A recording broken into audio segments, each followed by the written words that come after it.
5, on vous dit ce sujet est constitué de 3 problèmes indépendants les uns des autres. On vous dit chaque réponse doit être rédigée et justifiée sans indication contraire. Problème 1, elle s'appelle Lucie Frémont. Elle a 24 ans. Elle souhaite porter des lentilles pour la première fois pour sa pratique sportive. Les plaintes, elle n'en a pas. Et elle souhaite, elle a dernière visite chez l'ophtalmologiste il y a 3 mois pour un renouvellement de son équipement en lunettes. Pas de contre-indication au port de lentilles, malgré l'observation d'un pingécula qui se situe à 3 mm du lembe. Ça fait quoi ça? Ça fait rien du tout. S'il était à moins d'un millimètre du lembe, ce serait une contre-indication au port de lentilles souples ou de lentilles rigides. Souple. On pourrait lui mettre des rigides. Et là, il est à 3 mm, donc même les souples en le fond d'œil et pression intraoculaire sont normaux. Il n'a pas de pathologie oculaire reconnue dans sa famille. Au niveau de la santé générale, donc bonne santé générale, pas de pathologie connue dans sa famille. Les besoins visuels, au niveau de sa profession, elle est comptable. L'ordinateur, elle fait 7 heures par jour. Au niveau des loisirs, cinéma, boxe 2 fois par semaine. Donc, sport de combat, on part plutôt sur... Elle veut, elle, des lentilles pour sa pratique sportive. Donc, ce sera forcément des lentilles souples. Et elle fait de la lecture. Au niveau des compensations, portée, elle a moins 3, moins 75 à 0, acuité 12 dixièmes. Moins 3, moins 2 à 10, acuité 12 dixièmes. Donc, elle a une bonne acuité. Avec acuité bino, 12 dixièmes. Donc, on constate qu'il n'y a pas de sommation binoculaire en vision de loin. Donc, peut-être un trouble de la vision binoculaire. Trouble de la fusion. Kératométrie centrale pour l'œil droit, 7,80 x 7,70 à 90. Donc, ça nous dit que l'astigmatisme cornéen, il fait environ combien? Plan moins 0,60 à 0, il serait direct et physiologique. Et sur l'œil gauche, 8, 7,70 à 100, donc il ferait 1,80. 1,80 à 10, donc il serait direct mais non physiologique. Mais s'il fait 1,80 à 10 et qu'en lunettes, tu as moins 2 à 10, ça veut dire que bon, il faut convertir lunettes à lentilles, hein, mais ça veut surtout dire que l'astigmatisme de l'œil gauche, il est essentiellement dû à la cornée. Hein, parce que tu as 1,80 à 10 en cornéen sur l'œil gauche et tu as moins 2 en 10 en lunettes, donc la majorité de l'astigmatisme est due à la cornée sur l'œil droit et sur l'œil gauche. On dit question 1.1. D'après la décision de l'ophtalmologue, Madame Frémont ne présente pas de contre-indication au port de lentilles. Question A. Citez un test lacrymal qualitatif invasif ayant pu être réalisé par l'ophtalmologue ainsi que la valeur minimale attendue. Citez un test qualitatif invasif. Vous avez mis quoi? Le fluorescein break-up time. Donc c'est question 1.1. Petit a. Test qualitatif invasif. Le point. Nous, on connaît le break-up time, mais si vous y rajoutez de la fluorescéine, ça devient invasif, c'est le F-but. Le fluorescéine break-up time. C'est quand vous instillez de la fluorescéine. Et la question que tu poses, c'est c'est quoi le rôle de la fluorescéine? Le rôle de la fluorescéine, c'est de voir plus facilement en fait le break-up time. Le break-up time sans fluorescéine, vous demandez aux gens de cligner 2-3 fois et d'arrêter de cligner, vous comptez dans votre tête. À la fluorescéine, on le fait à la lampe à fente. On met la fluorescéine et on voit beaucoup plus facilement le film de l'arme qui se déchire. Ouais. Et donc la norme minimale attendue, c'est 10 secondes. Ouais. Entre deux clignements? Ouais, pas forcément. Là, ce ne sera pas forcément entre deux clignements. C'est on attend que le film de l'arme se déchire, qu'il s'évapore. Ah, ouais. Vas-y. Comment vous appelez fluorescéine? Fluorescéine break up time. Et la norme, c'est ça, hein, c'est supérieur à 10 secondes. La norme minimale attendue, c'est donc 10 secondes. Avant que le film de l'arme se déchire. On dit que c'est la norme du FU. 10 secondes. À la question B, citer un test lacrymal quantitatif non invasif cette fois, ayant pu être réalisé par l'ophtalmologue, ainsi que la moyenne statistique. Donc question 1.1 petit b, vous avez parlé de hauteur de rivière lacrymale, hauteur de prisme de larme, prisme lacrymal, pas de problème. Et donc la norme c'est 0,2 mm à 0,4 mm, entre 0,2 et 0,4 mm, pas de problème. Question 1.2. Citez les couches formant le film de larme de l'extérieur vers la cornée ainsi que les glandes responsables de leur sécrétion respective. Donc à la question 1.2, je pense qu'il faut faire une coupe du film de larme. Même si ici on ne vous demandait pas forcément de faire une coupe, on vous demandait de les citer. Donc simplement citer. On vous dit de l'extérieur vers la cornée. Donc moi ici je mettrai l'air. Et ici, je mettrai la cornée. Et donc, ici, on a la couche lipidique. La couche lipidique, elle est sécrétée par les glandes de Meibomius. Super. Glande de Meibomius. Ensuite, la couche aqueuse.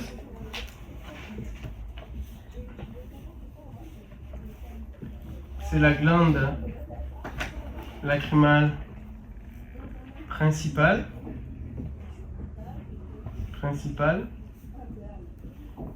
Et dans la couche mucinique ou mucoïde, pareil, c'est les glandes conjonctivales. Ça vous dérange sur le mieux ou pas? Glandes conjonctivales. On va préciser un petit peu les glandes conjonctivales. En fait, c'est à l'intérieur de la conjonctive bulbaire. Vous avez des petites glandes qui permettent justement de sécréter ça. En fait, elles sont dans la conjonctive bulbaire ou elles sont au niveau de la conjonctive palpébrale. Et elles permettent justement de sécréter cette petite couche du film de l'âme, la couche mucinique, qui elle-même sert justement à lisser la farce, à lisser la cornée en fait, parce que la cornée, l'épithélium cornéen, c'est la première couche de la cornée qu'on va retrouver. En fait, il y a plein de petites aspérités et la couche mucinique permet de la lisser. La couche aqueuse elle permet d'optimiser les échanges de gaz. Et la couche lipidique, elle permet de servir de barrière contre les lipides de la peau et elle permet d'éviter l'évaporation de la couche aqueuse. Du coup, ça veut dire qu'à chaque fois qu'on regarde la qualité... On regarde la couche lipidique. Ouais, exactement. Et à la lampe à fente, quand on regarde quand on observe le film de larme avant d'adapter les gens pour savoir si on met des ioniques ou des non ioniques, ben c'est la couche lipidique qu'on monte. Ouais. Et la hauteur, c'est la hauteur de la rivière lacrymale, c'est l'ensemble. En vue de face, du coup, c'est l'ensemble sur la paupière inférieure. On vous dit, à la question 1.3, donnez une description de la pengécula en précisant sa localisation. Mettez question 1.3. Le pengécula est une excroissance de la conjonctive bulbaire.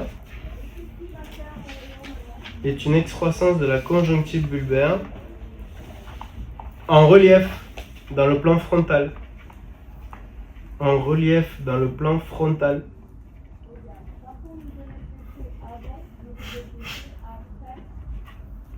Et situé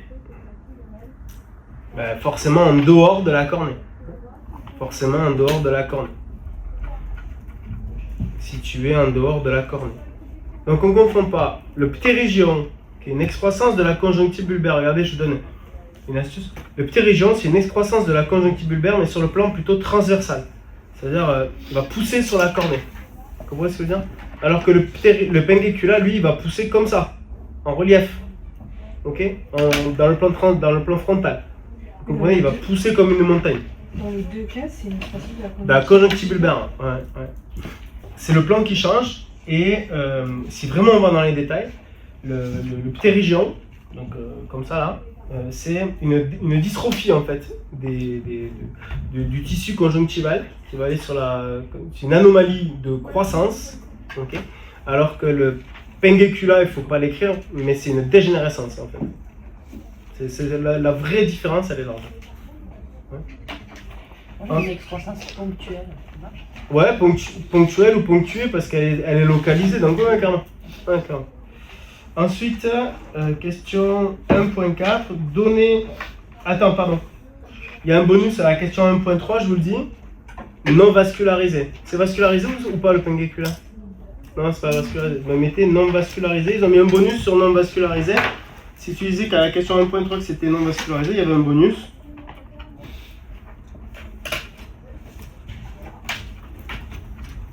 Je vous avoue qu'aucun étudiant n'a dit que le pengécula n'était non vascularisé. Donc personne n'a attrapé le bonus, moi en tout cas des copies que j'ai eues.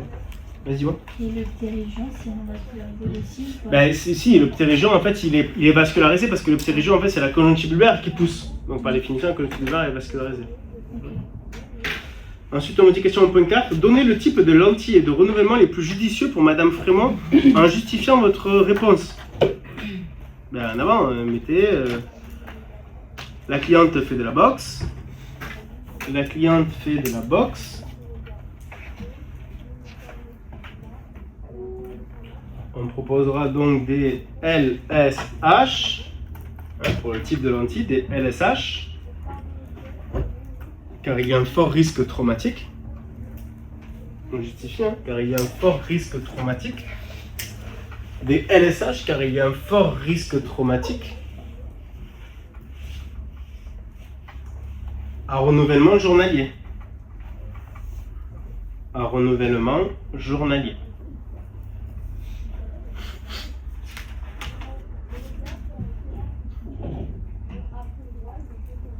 Donc, à la question 1.5, d'après l'histoire de cas, donner un élément qui pourrait provoquer de l'inconfort en lentilles si Madame Frémont décidait d'utiliser ses lentilles toute la journée. Vous avez mis quoi? Les écrans. Ouais, les écrans, parce qu'elle fait de l'ordinateur 7 heures par jour.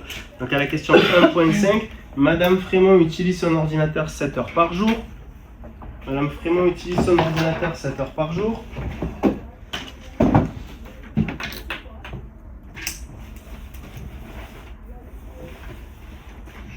Il est donc probable qu'elle ait un problème de mouillabilité, quitte à être. Il est donc probable qu'elle ait un problème de mouillabilité à cause d'un clignement incomplet.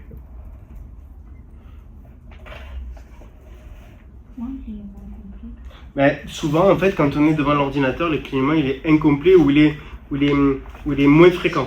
Incomplet ou moins fréquent, mettez.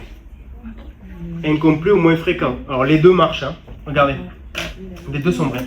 Tu es devant l'ordinateur et quand tu es devant l'ordinateur, tu es comme ça. Et même le fait de cligner, c'est trop long. Donc en fait, vu que l'écran il est très face et qu'on est hyper captivé, ben, en fait on cligne moins. Et ça nuit à la mouillabilité. Et même le fait de cligner, c'est trop long. Donc du coup, souvent le clignement sera incomplet. Et du coup, va moins mouiller la totalité de la superficie de la lentille et va du coup nuire à la mouillabilité. On aura même des sécheresses en bas de la lentille. En bas, la lentille en bas, elle sera moins humidifiée, on va dire, recouverte par le film de larmes. Et on va avoir une hypoxie cornéenne, souvent en cercle arciforme 3h-9h, on dit. C'est juste en bas, en forme de demi-lune, parce que justement, quand tu clignes, tu ne mouilles pas uniquement la partie inférieure de la lentille. Ça va pas créer des KPS? Et ça crée des KPS, bien sûr. Donc, on vous dit, à la question 1.6, à l'aide de l'annexe 1, donnez la formule sphéro-cylindrique compensant parfaitement chaque œil en lentille. On admet que la compensation portée est sa compensation parfaite. Donc, question 1.6, vous avez pour l'œil droit la correction en lunettes, c'est donc moins 3, moins 0,75 à 0. On regarde la table de conversion qui est donnée à l'annexe en page 11/13. On voit que ça commence qu'à partir de 4 dioptries.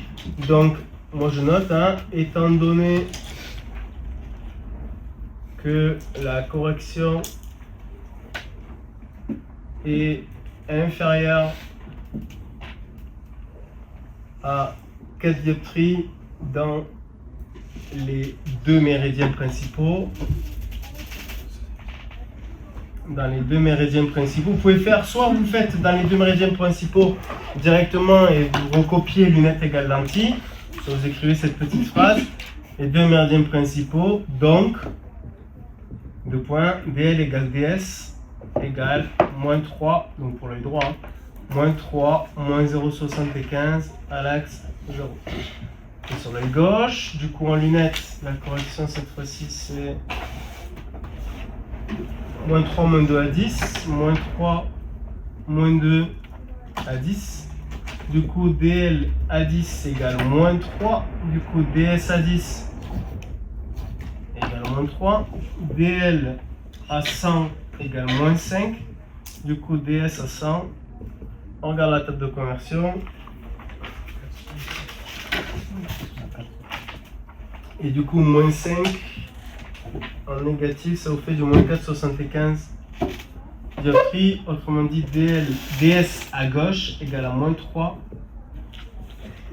moins 1,75 à l'axe 10 degrés. Vous avez ça? Oui. Question 1.7. Concernant l'astigmatisme total de l'œil gauche, ok, indiquer et justifier s'il est physiologique. Concernant l'astigmatisme total de l'œil gauche, indiquer et justifier s'il est physiologique. Il est physiologique le total ou pas là? Non. Non, parce que pour un astigmatisme total, pour qu'il soit physiologique, il faut qu'il fasse combien? Qu'il fasse 2 billes, 0. Et pourquoi? Parce que le cornéen et l'interne doivent se compenser. Rien que de dire parce que le cornéen et l'interne doivent se compenser parfaitement, ça c'est 0,25 de bonus. Okay, donc en avant, mettez question 1.7. L'astigmatisme total physiologique doit être nul.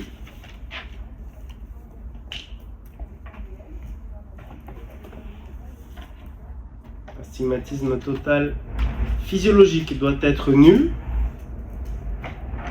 Car l'astigmatisme cornéen et l'astigmatisme interne doivent se compenser parfaitement. C'est sûr? Ouais. Et ils nous disent indiquer, ça dit la valeur. Oui. Ils nous disent indiquer dans la consigne. On donne la valeur. Concernant indiquer et justifier s'il est physiologique, ben, je viens de te le dire, il est plan. Ah, il fait moins une 75 à 10, excuse-moi. Et du coup, il n'est pas physiologique. Ouais. Donc on est en train de dire quoi? On est en train de dire que il se compense parfaitement. Théoriquement, il se compense parfaitement, point. Et donc du coup, ici, l'astigmatisme total fait moins une 75 à 10 en entier. Et donc du coup, il est direct et non physiologique. Puisqu'il ne fait pas plan. Faut mieux dire plein ou zéro? Plan. Donc c'est plan.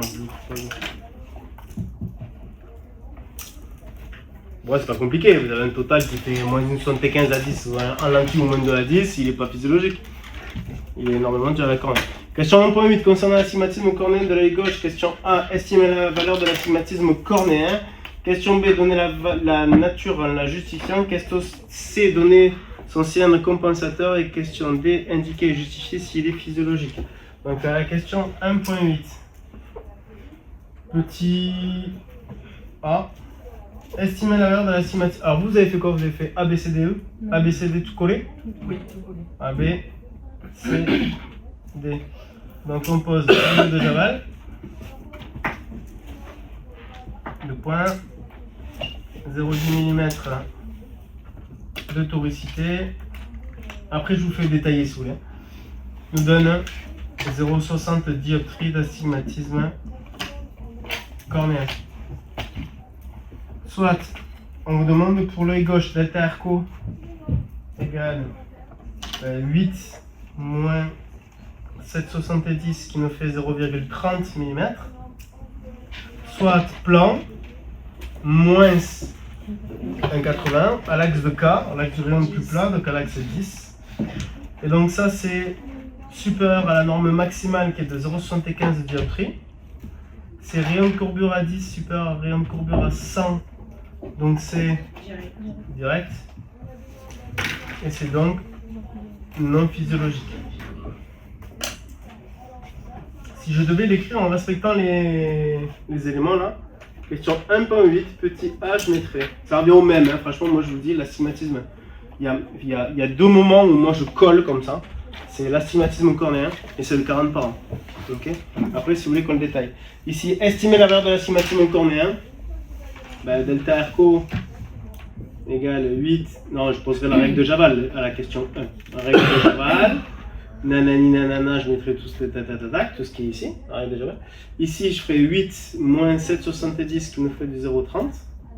Et donc, du coup, ici, je justifierai un plan moins 1,80 à l'axe 10. À la question B. On vous dit donner sa nature en la justifiant. Ben, je dirais que RCO 10 est supérieur à RCO 100 et donc c'est direct. À la question C, donner son cylindre compensateur, ben, je répète un petit peu, un plan moins 1,80 à 10. À 10. Donner la valeur de l'astigmatisme cornéen. Peut-être que là, ici, j'aurais simplement mis 1,80 finalement. Tu vois? Ici, astigmatisme cornéen de 1,80. C'est bizarre quand même, hein, écrit comme ça. Astigmatisme cornéen de 1,80. Tac. À la question D, de justifier s'il est physio ou non physio, ben là, je mettrais qu'il est. Question D, il est supérieur à 0,75 de dioptrie et donc il est non physiologique. Il est non physio. Vous avez compris? Moi je vous le dis, faites ça. Vraiment, faites ça. Ça va vous emboucaner. À part perdre du temps, vous n'allez rien faire. Ouais. Et vous allez vous poser des questions auxquelles vous n'êtes pas posé. Juste, il y a une variante, je vous le dis. Là, ici, c'est la correction ou c'est le défaut de l'astigmatisme cornéen que vous avez. C'est vachement important. Non, c'est la correction. Ouais, c'est la correction. Vous pouvez le noter là, c'est vachement important ça. Ça, c'est la correction de l'astigmatisme cornéen. On les corrige. Correction. Si on vous demande le défaut, c'est plus 1,90. Hein, on n'a qu'à changer le signe. Donc ouais, c'est vraiment la correction de l'astigmatisme cornéen.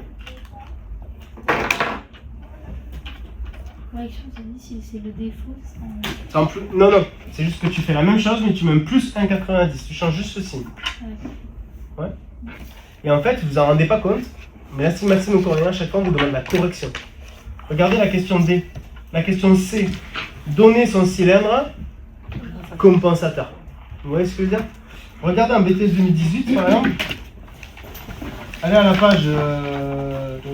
la page 5 sur 11.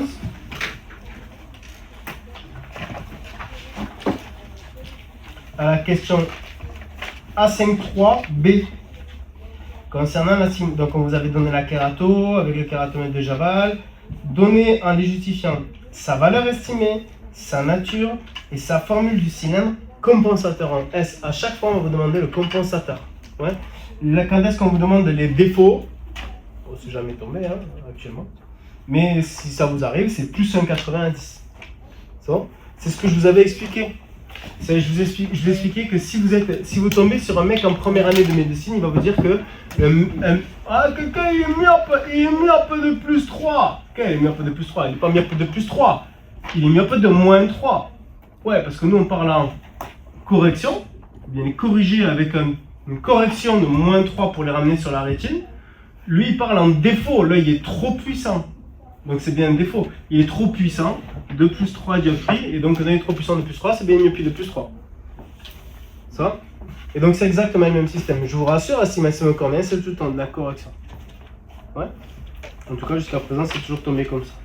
On vous dit à la question 1.9, concernant l'astigmatisme interne de l'œil gauche, petit a, déterminer le cylindre compensateur de l'astigmatisme interne, donner sa nature en le justifiant, indiquer s'il est physiologique ou non physiologique. Ben moi je vais faire exactement la même chose.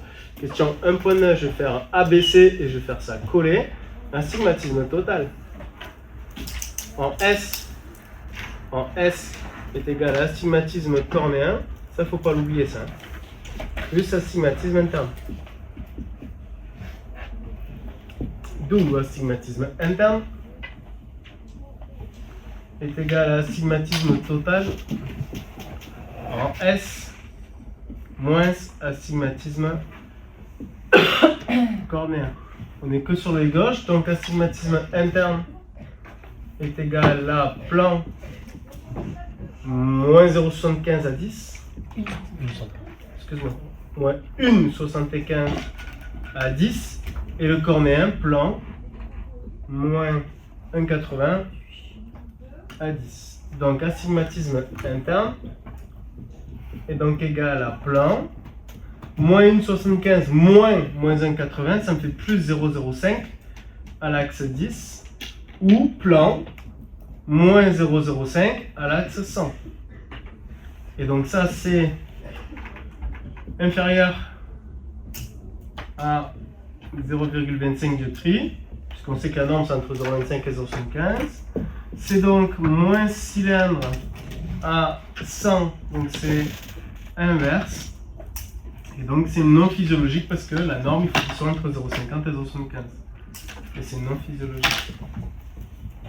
Vous avez tous mis ça? Tout le monde a ça? Ouais.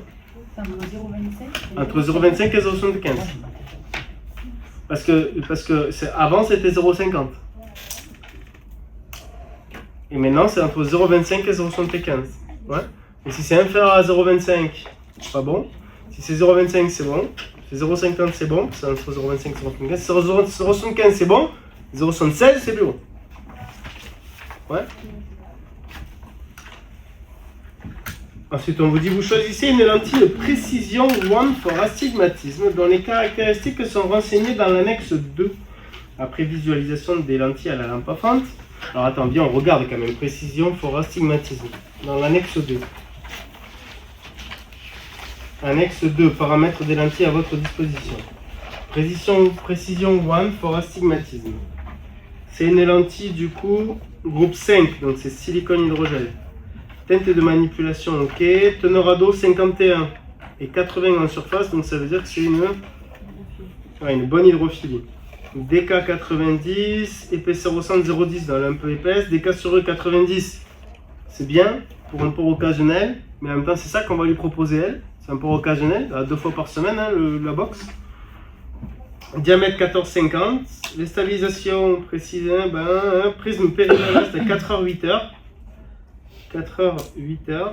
Champ frein sur 360. Trait repère à 6h, ça faut stabilité. Trait repère à 6h. Rayon R0 c'est 8,50. Et les puissances, c'est moins. Nous on a en lentille on a moins 3, moins 1,75 à 10. Parce qu'à la page 3 sur 13, il me semble qu'on vous parle de la compensation du coup pour les gauches. On vous dit moins les corrections du coup existent et c'est un port journalier et c'est une correction astigmate. Super. On vous dit après visualisation des lentilles à la lampe à fente et mesure des acuités, vous notez les observations suivantes. Donc pour l'œil droit, elle a tourné de 10 degrés dans le sens des aiguilles d'une montre et elle est stable. Donc cette lentille astigmate qui corrige 0,75 à 0 degré sur l'œil droit, elle a tourné de 10 degrés dans le sens des aiguilles d'une montre et elle est stable. Et le mec, elle fait la fille à 12 dixièmes. Et sur l'œil gauche, trait repère stabilisé à 290. Donc ça veut dire que sur votre lentille de contact, normalement, le trait repère, il est, on vous a dit, à la stabilité à 6h. Donc à 270 degrés. Donc là, visiblement, le trait repère, il est à 290. Donc ici, c'est bon ? Puisque là, en fait, vous avez un cercle trigonométrique avec 0, 45, 90, 135, 180, 270, 290, 360. Donc trait repère à 290. Vous n'avez pas eu de problème avec ça ? Ouais, c'est bien. Ouais, 290, il y a un qui a des problèmes. À la question 1.10. Suite à ces observations, petit a, concernant l'œil droit, justifiez pourquoi aucun changement n'est envisagé. Vous avez dit quoi? Ouais, en fait, quand est-ce qu'on change les... Nous, on sait que si la lentille elle tourne de 10 degrés dans le sens des aiguilles d'une montre, sur la correction finale, il faudra rajouter ou enlever de l'axe. SAM, sans aiguille d'une montre, on rajoute et SIAM, on enlève. C'est bon? Mais à quelles conditions? Que l'acuité soit pénalisée ou qu'il y ait une gêne mécanique. Ouais. Vous mettez à la question 1.10a, mettez, on envisage un changement, d'axe en cas de rotation sur une lentille astigmate, sur une lentille sphérique, on s'en fiche. Hein. On envisage un changement en cas de rotation sur une lentille astigmate.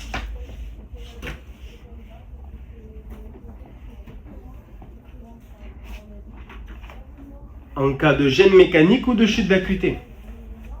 En cas de gêne mécanique ou de chute d'acuité.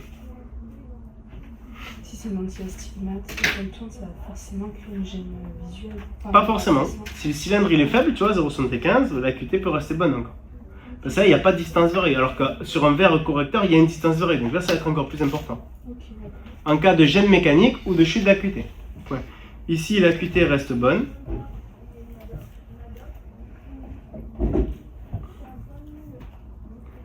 Aucun changement n'est donc envisagé. Aucun changement n'est donc envisagé. Donc normalement, elle est censée mettre un trait repère. On doit avoir un trait repère à 6 heures, donc à 270 degrés. Et là, on le voit à 290 degrés. Donc elle a tourné de 20 degrés sur l'œil gauche dans le sens inverse des aiguilles d'une montre. Donc SIAM. Donc ce qui veut dire, ça c'est notre petit schéma pour se dire. Maintenant, notre petit schéma à nous, à la lampe à fente, le 0 est à droite. Ouais, c'est bon? Sans inverse des aiguilles d'une montre. La montre, elle tourne comme ça. Ouais, vas-y. On fait pas du coup comme schéma pour la B. On fait celui-là là-haut. Ah, attends, pour moi, j'ai pas répondu. Ah, ok. Pour moi, j'ai pas répondu. Ok? Là, je réfléchis encore. Tu vois, là, on est sur le gauche. Maintenant, on va réfléchir sur le gauche. Elle est à 290, donc elle a tourné de 20 degrés sans inverse aiguë d'une montre. Parce qu'on peut tout me demander, on peut me demander la sauce de cylindre par méthode graphique, on peut tout me demander. Donc on y va. Elle est censée la porter à 10 degrés. En vert, c'est la compensation théorique, les gauches. Hein. Elle a tourné de 20 degrés dans le sens inverse des aiguilles d'une montre. Donc il la porte à... Elle a tourné de 20. Donc il la porte à... Compensation portée à 30. Donc si vous avez une assoce de cylindre par méthode graphique à faire, la portée elle sera à 30. Okay. Et nous, on va la recommander théoriquement à... Ici, à moins 10. Ouais, mais sauf que 170. Ouais. Le 170, vous l'avez tous sous là? Hein? Non? Il y en a beaucoup qui ne savaient pas combien, qui mettaient moins 10 degrés. Non, 170, c'est-à-dire que si elle descend, elle remonte de l'autre côté en fait. C'est bon? Ou pas? Oui, c'est un problème, vite. Vas-y, vas-y. De quoi? Le 170 ou le 30? Non, le sens. Moi j'ai mis à commander 30. Ah non! Elle a tourné de 20 degrés dans le sens inverse des aiguilles d'une montre. Donc ça veut dire qu'elle a tourné dans le sens inverse des aiguilles d'une montre, donc il la porte à 30. Tu comprends? Maintenant, si tu veux qu'elle tourne, toute ta vie elle va tourner cette lentille, parce que c'est dû au tonus palpébral la rotation. Donc tu dois anticiper la rotation en trichant et la mettre 20 degrés en moins. Okay. Comme ça, quand elle va tourner de 20, elle va se caler à 10. Tu vois? Oui, c'est bon.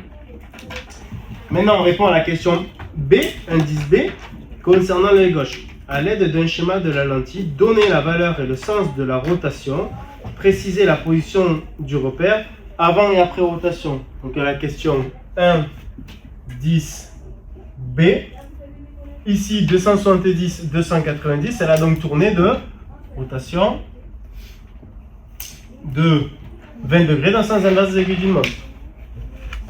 Donc, je passe mon bazar. On vous dit préciser la position du repère avant et après rotation. Ben, avant rotation, il était ici. Avant rotation. Et après rotation, il est ici. Il est à 290. Sur deux schémas distincts, ou sur le même schéma, pas de problème. C'est bon? Maintenant, question à 1 franc. Si on vous demande, je pense que c'est ce qu'on va vous demander à la question d'après, on va la recommander à combien? On va la recommander à 170. Et si on vous demande le schéma, lorsqu'il la porte à 170, le trait repère, il est à combien? Oui, il a 200. Ah non, il est 190. Et pourquoi? Parce qu'elle aura quand même tourné.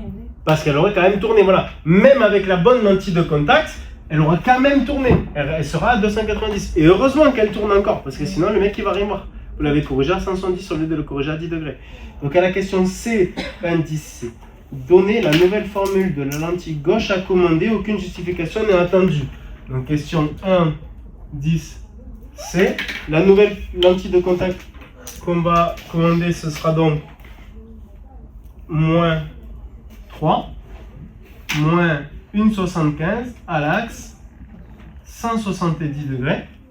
Et si on vous demandait de représenter le trait repère de la lentille avec cette nouvelle lentille, il serait bien à 290 degrés. Okay. Et heureusement, parce que sinon ça veut vraiment dire qu'il va avoir chaud. C'est ce que vous avez eu en 2013.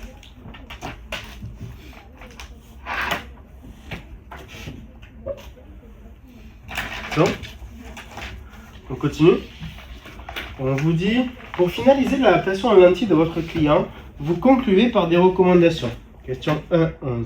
Citez 5 recommandations et interdictions liées au port de lentilles. Voilà, hein, question 1.11. En lentille de contact, 5 recommandations ou interdictions. De point petit tiré. Alors, pas de douche avec les lentilles, pas se baigner avec les lentilles. Pas dormir avec les lentilles, ça fait 3. 8 à 10 heures max. 8 à 10 heures de port par jour. Un jour d'arrêt dans la semaine. Oui, je suis à 5 hein, déjà. Savez les mains avant de les mettre. Qu'est-ce qu'on aurait pu mettre? Ne pas les porter s'il a un problème. Voilà, les retirer immédiatement si vous sentez une gêne. Éviter les contacts. Ne pas les mettre en cas d'irritation. Éviter les chocs, non Bah, éviter les chocs, là ça va être difficile de lui dire d'éviter les chocs, sachant qu'on lui met des lentilles souples pour la boxe. Elle a pas dit hors de lentilles en général, pas lentilles souples. Si elle Pour avait finaliser la- l'adaptation, vous concluez par citer 5 recommandations d'intervention liées au port de lentilles en lentilles de votre cliente. De manière générale, je suis d'accord avec toi, on dirait d'éviter les chocs. Là, je pense que c'est pas forcément ce qui était attendu. Il y a des questions ou pas? Non? Cool.